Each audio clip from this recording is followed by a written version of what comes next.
Hello friends, मेरा नाम है Abhishek Goyal and welcome to my channel invest in sure. दोस्तों, आज इस वीडियो में हम बात करेंगे बेस्ट ईएलएसएस फंड जो आप अपने पोर्टफोलियो में ऐड कर सकते हैं to get the tax benefit under eighty C. आज की डेट में दो टैक्स स्लैब है, एक पुराना जिसमें एटीसी का बेनिफिट मिलता है और एक नया है जिसमें आपको कोई भी डिडक्शन का बेनिफिट नहीं मिलता है। तो अगर कोई व्यक्ति अपना पुराना ही स्लैब कंटिन्यू कर रहा है तो ELSS is one of the best option जिसमें वो अपना इन्वेस्टमेंट कर सकता है। तो चलिए बढ़ते हैं और एक्सप्लोर करते हैं सभी स्कीम्स को और समझते हैं ऐसी कौन सी स्कीम है जो आप अपने पोर्टफोलियो में ऐड कर सकते हैं। वीडियो में आगे बढ़ने पहले दोस्तों, अगर आप हमारे चैनल पहली बार आए हैं तो प्लीज़ सब्सक्राइब चैनल ताकि आप सभी लोग को ऐसी बेहतरीन इन्फॉर्मेशन मिलती रहे। एंड एट द एंड अगर वीडियो का कंटेंट अच्छा लगे तो लाइक करें, शेयर करें। आपका हर एक लाइक हमें मोटिवेट करता है ऐसी इन्फॉर्मेटिव वीडियोस बनाने के लिए।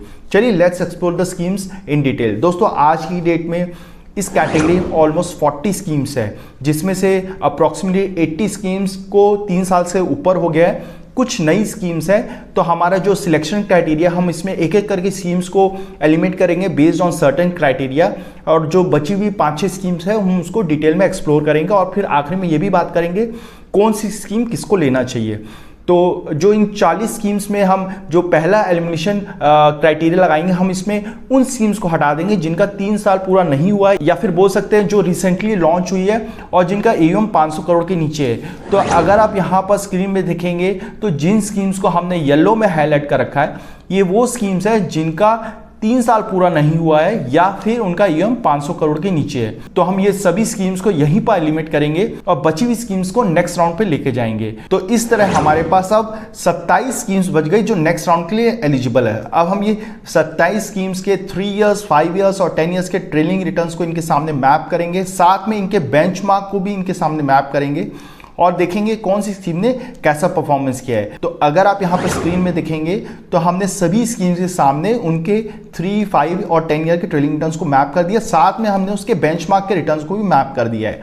अब हम ये देखते हैं कौन सी स्कीम ने अपने बेंचमार्क को उस पर्टिकुलर ट्रेलिंग ईयर में बीट किया है। तो यहाँ अगर आप स्क्रीन में देखेंगे तो जिन स्कीम्स को हमने ग्रीन में हाईलाइट कर रखा है उन्होंने अपने बेंचमार्क को बीट किया है। तो हमारे नेक्स्ट राउंड में वही स्कीम्स आगे बढ़ेगी जिन्होंने अपने बेंचमार्क को 2 बार या उससे ज़्यादा बीट किया है।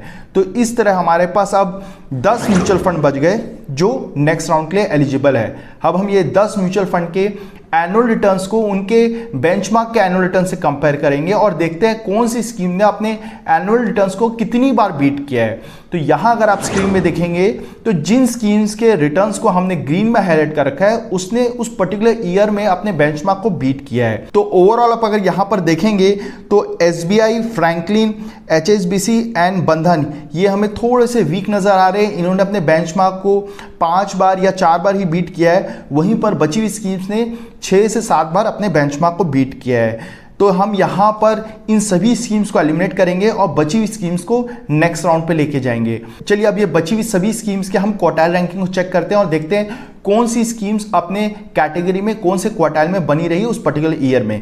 तो अगर स्क्रीन में देखेंगे तो यहाँ पर क्वांट, DSP के साथ साथ मोतीलाल ओसवाल हमें बेटर नज़र आ रहे हैं in terms of quartile ranking, वहीं पर bank of India and HDFC हमें वीक नज़र आ रहे हैं। चलिए अब हम सभी स्कीम्स के SIP रिटर्न्स को चेक करते हैं। तो यहाँ अगेन हमें SIP रिटर्न्स में देखें तो quant, Motilal and bank of India बेहतर SIP रिटर्न्स निकाल के दे रहे हैं, वहीं पर DSP हमें इन सभी स्कीम्स के बीच में नज़र आ रहा है एंड HDFC एंड कोटक का जो SIP रिटर्न्स है वो थोड़े से पुअर नज़र आ रहे हैं। चलिए अब सभी स्कीम्स के हम कैटेगरी एलोकेशन को देखते हैं कि ये कौन से कैटेगरी में बेसिकली मेजर इन्वेस्टमेंट कर रहे हैं। तो यहाँ पर अगर आप देखेंगे तो Quant, DSP and HDFC major allocation large cap में है, वहीं पर Motilal and bank of India का जो मेजर एलोकेशन स्मॉल कैप में दे रखा है। तो कहीं ना कहीं ये ज़्यादा रिस्क लेके ज़्यादा रिटर्न्स जनरेट करने की कोशिश कर रहे हैं फॉर देयर इन्वेस्टर। चलिए अब सभी स्कीम्स के हम रिस्क रेशियो का एनालाइज करते हैं। तो यहाँ अगर आप देखेंगे तो स्टैंडर्ड डेविएशन में क्वांट का स्टैंडर्ड डेविएशन थोड़ा सा पुअर है, वहीं पर HDFC एंड कोटक का स्टैंडर्ड डेविएशन थोड़ा सा बेटर नजर आ रहा है। शार्प रेशियो में HDFC बेटर है, वहीं पर DSP थोड़ा सा पुअर नज़र आ रहा है। सॉर्टिनो रेशियो में अगेन क्वांट थोड़ा सा पुअर नज़र आ रहा है, HDFC हमें बेटर नज़र आ रहा है। बीटा की बात करूँ तो यहाँ पर बैंक ऑफ इंडिया का beta is on a higher side, वहीं पर कोटक का बीटा हमें सबसे कम दिख रहा है। अगर मैं अल्फा की बात करूं तो यहाँ पर क्वांट एंड HDFC का अल्फा जनरेशन बेटर है, वहीं पर DSP का अल्फा जनरेशन हमें सबसे पुअर दिख रहा है। अगर आर स्क्वायर्ड की बात करूं कि अपने बेंचमार्क से कितना कोरिलेट कर रहे हैं, तो यहाँ पर क्वांट का जो आर स्क्वायर्ड है वो सबसे वीक है, वहीं पर HDFC का जो आर स्क्वायर्ड है वो सबसे करीब है अपने बेंचमार्क के। चलिए अब सभी स्कीम्स के हम AUM को देखते हैं। तो यहाँ AUM में अगर देखूँ तो DSP एंड HDFC का AUM सबसे ज़्यादा है, वहीं पर बैंक ऑफ इंडिया का AUM सबसे कम है। दोस्तों कई लोग कहते हैं कि AUM जितना ज़्यादा होता है तो रिटर्न्स हमें वहीं पर कम दिखते हैं, और AUM अगर कम हो तो फंड मैनेजर के लिए ईजी मैनेजेबल है। कई हद तक ये ठीक है दोस्तों, लेकिन बहुत सारी ऐसी भी स्कीम्स है जिन्होंने AUM ज़्यादा होने के बावजूद भी कंसिस्टेंटली रिटर्न जनरेट करके दिए हैं। तो AUM में बहुत बड़ा फैक्टर कंसिडर नहीं करता in terms of scheme performance. अब अगर मैं नंबर ऑफ स्टॉक्स की बात करूं तो यहाँ पर बैंक ऑफ इंडिया और DSP का जो नंबर ऑफ स्टॉक्स है वो 60 to 70 के बीच में है, वहीं पर सबसे कम number of stock Motilal Oswal का है। कहीं ना कहीं ये कॉन्सेंट्रेटेड पोर्टफोलियो के साथ वर्क कर रहे हैं। कॉन्सेंट्रेटेड पोर्टफोलियो दोस्तों फायदा और नुकसान दोनों है। अगर उनमें से 2-3 स्टॉक्स चल जाते हैं तो ओवरऑल पूरा फंड में परफॉर्मेंस बहुत अच्छा आ जाता है, वहीं पर 2-3 स्टॉक्स का अगर परफॉर्मेंस पुअर हो जाता है तो ओवरऑल फंड का भी परफॉर्मेंस डाउन हो जाता है। तो दोनों फायदा और नुकसान दोनों रहता है कॉन्सेंट्रेटेड पोर्टफोलियो का। अगर मुझसे पूछेंगे तो मैं कॉन्सेंट्रेटेड पोर्टफोलियो थोड़ा सा कम प्रेफर करता हूँ। अगर मैं टर्नओवर रेशियो की बात करूँ तो यहाँ पर जो पहली 3 स्कीम है Quant, Motilal and bank of India, इनका turnover ratio is almost 100 and above, और बाकी 3 स्कीम्स के टर्नओवर 50 के नीचे है। दोस्तों हाई टर्नओवर के कुछ फायदे भी हैं, नुकसान भी है। अगर fund manager extra return generate कर पा रहा है तो बेटर है, अगर नहीं कर पा रहा है तो उसके एक्सपेंसेस बढ़ जाते हैं और कहीं ना कहीं फंड के ऊपर उसका दबाव आता है। अगर मैं PB एंड P रेशियो की बात करूं तो यहाँ पर मोतीलाल ओसवाल का PB and P ratio is on a higher side, more than 6% का PB रेशियो है and P ratio is more than 52, यानी कि इनके पोर्टफोलियो में वेरी हाई ग्रोथ स्टॉक्स हैं। वहीं पर अगर मैं देखूं बैंक ऑफ इंडिया DSP का जो PB and P ratio is on a lower side. चलिए अब सभी स्कीम्स के हम फंड स्टाइल को देखते हैं। तो यहाँ पर अगर आप देखेंगे तो quant, bank of India and DSP blend strategy में वर्क कर रहा है, यानी कि इनके पोर्टफोलियो में ग्रोथ ओरिएंटेड के साथ साथ वैल्यू ओरिएंटेड स्टॉक्स है, जो हमें PB एंड P रेशियो में भी दिख रहा है।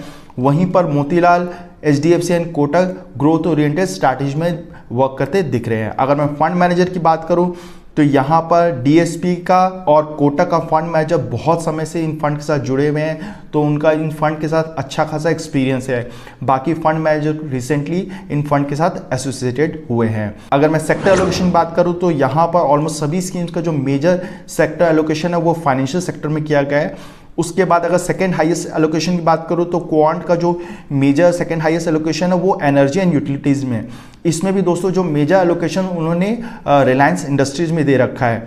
अगर मैं Motilal, bank of India and Kotak की बात करूं तो इनका again second highest allocation industrial में, वहीं पर DSP एंड HDFC का टेक्नोलॉजी में दिया गया है। सो ऑलमोस्ट सभी स्कीम्स ने ओवरऑल अच्छे से अपने पोर्टफोलियो को डाइवर्सिफाइड किया है। सो दोस्तों इस तरह हमने सभी स्कीम्स को डिटेल में एनालाइज किया। अब बात करते हैं कौन सा फंड किसको लेना चाहिए। दोस्तों अगर आप हाई रिस्क हाई रिटर्न वाले इन्वेस्टर हैं तो quant, Motilal and bank of India is a good option. अगर आप एक मॉडरेट इन्वेस्टर हैं तो आप DSP में जा सकते हैं। वहीं पर अगर आप एक कंजर्वेटिव इन्वेस्टर है then Kotak and HDFC is a good option. अब आप हमें कमेंट बॉक्स में कमेंट करके बताइए कि आप इनमें से कौन सा फंड अपने पोर्टफोलियो में ऐड करना पसंद करेंगे। साथ में दोस्तों हम बता दें हम सभी बड़ी health insurance, life insurance, mutual fund companies के प्रोडक्ट में डील करते हैं and pan India sales and service provide करते हैं। तो अगर आप हमसे जुड़ के इनमें से कोई भी प्रोडक्ट लेना चाहता है तो आप हमें नीचे दिए गए नंबर पर संपर्क कर सकते हैं। और अगर आपकी कोई भी छोटी मोटी हेल्थ इंश्योरेंस रिलेटेड क्वेरी है तो आप हमें कमेंट बॉक्स में पूछ सकते हैं, हम आपके सवालों के जवाब देने की कोशिश करेंगे। अगर वीडियो पसंद आए तो लाइक करें, शेयर करें, सब्सक्राइब करें। धन्यवाद।